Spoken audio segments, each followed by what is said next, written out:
Hi, welcome back to Baking with Brittany. Today we are doing gooey dessert. It is an old family recipe. It is kind of like if you laid a cream puff out flat. So the first thing you want to do is you want to preheat your oven to 400 degrees. And then you are going to bring to a boil a stick of butter, which equals out a half cup, and then a cup of water. We've got it right here on our stove, boiling up right now. And then we've got our 400 degrees right there. And if you wanted to boil up a little quicker, you can sort of break up the butter in the water. That's what I did. And the temperature on my stovetop is at like the 3 setting for the flame, and it's brought it to a boil now.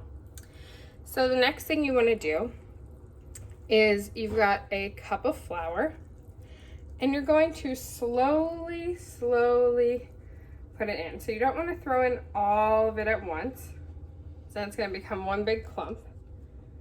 But you just want to put about half of it in at a time, and then you're going to stir. And we're making sort of our pastry base. And you're going to mix that in so you don't see any clumps.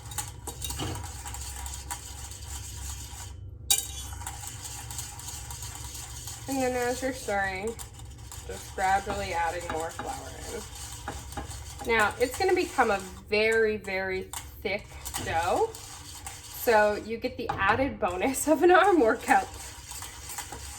It's a very sticky dough as well.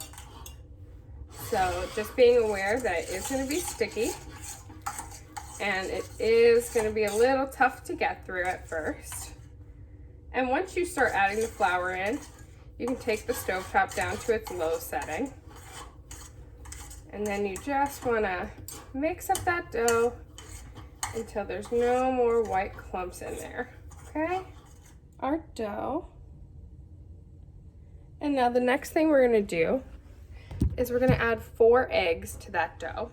Now with this process, you don't wanna go super slow, but you also don't wanna go super fast. So keeping a nice, even tempo with the way you're putting your eggs in and stirring them in is gonna be key. Now the dough is going to get a little shiny, a little slippery. That's okay. But it's not going to get easier to stir. So really get in there and get all that egg mashed in. So with that first egg all in there, you're going to crack your second egg. And we got that shine, that yellow shine out of there. So that's good. We're going to add our third egg.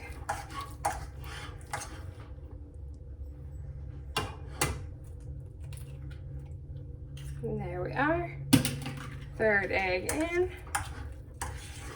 You want to make sure those eggs don't escape the pan because it can get very slippery in here.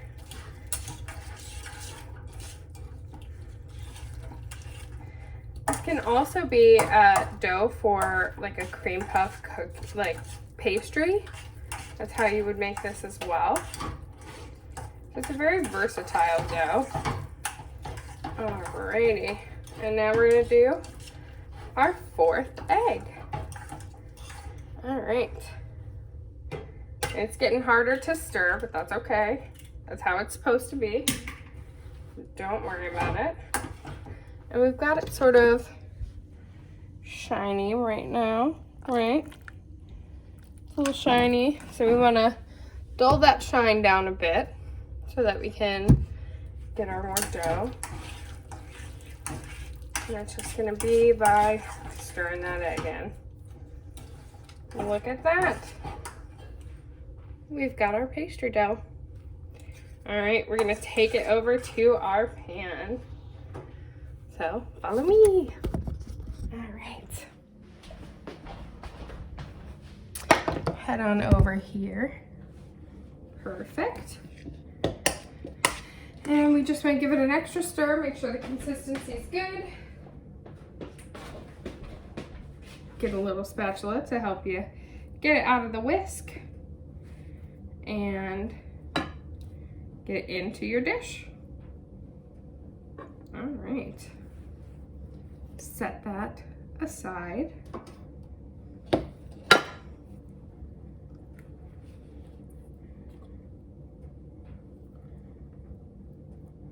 All right. Now when you're putting it into your dish, you want to make sure that it touches all four corners. But you also want to make sure that you get all out of your pan, right?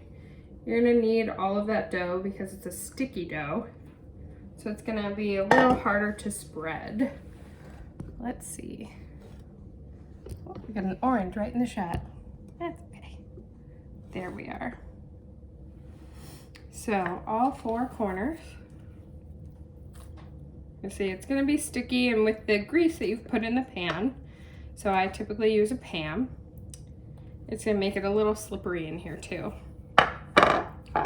Now, when you're baking this base, you're going to bake it for 30 minutes, and then you are going to make sure, you're going to check on it periodically, and you're going to make sure that there are no bubbles rising while this is baking.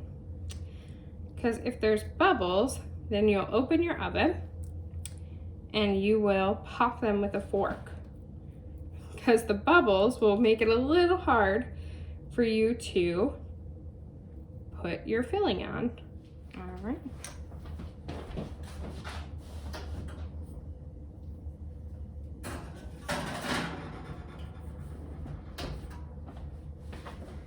And we'll check on that periodically. All right, so we took our shell out at 30 minutes, 25 to 30 minutes. We wait until the edges were golden brown. And then we let it cool for 15 to 20 minutes. And now we've got a shell. Look at that. Nice and crispy. So now we're gonna make the filling. And what we need for that is a whole packet of cream cheese, softened. So I took my cream cheese out about 10 minutes ago. You'll need 2.5 cups of milk, and then 2 packets of instant pudding mix. You can use any flavor. Today we are using chocolate. But first you want to make sure that the cream cheese is really, really soft and fluffy. So I put it in a bowl, and we are going to just use the hand mixer on it really quick to make it nice and fluffy. You can see right there. And then we're gonna add our 2.5 cups of milk. So we're just gonna measure it out in our little measuring cup. So we've got 2.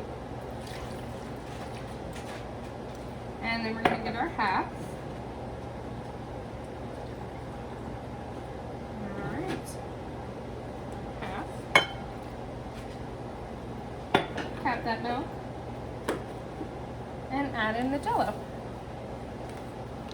Now when it comes to this, you'll mix it all together with the mixer. You will have some small like yellow flecks throughout just because we're using chocolate. If you used vanilla, you would still have those little flecks, but you wouldn't be able to see it quite as much as you will with the chocolate.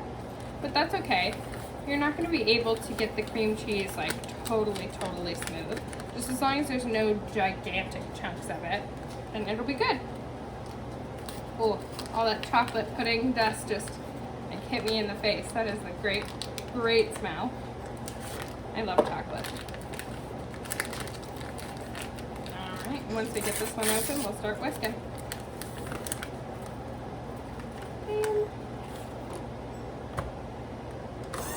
Now you want to do this until it thickens up like a pudding. So it's always good to scrape the sides of your bowl and check it and make sure that you're getting all your ingredients mixed in.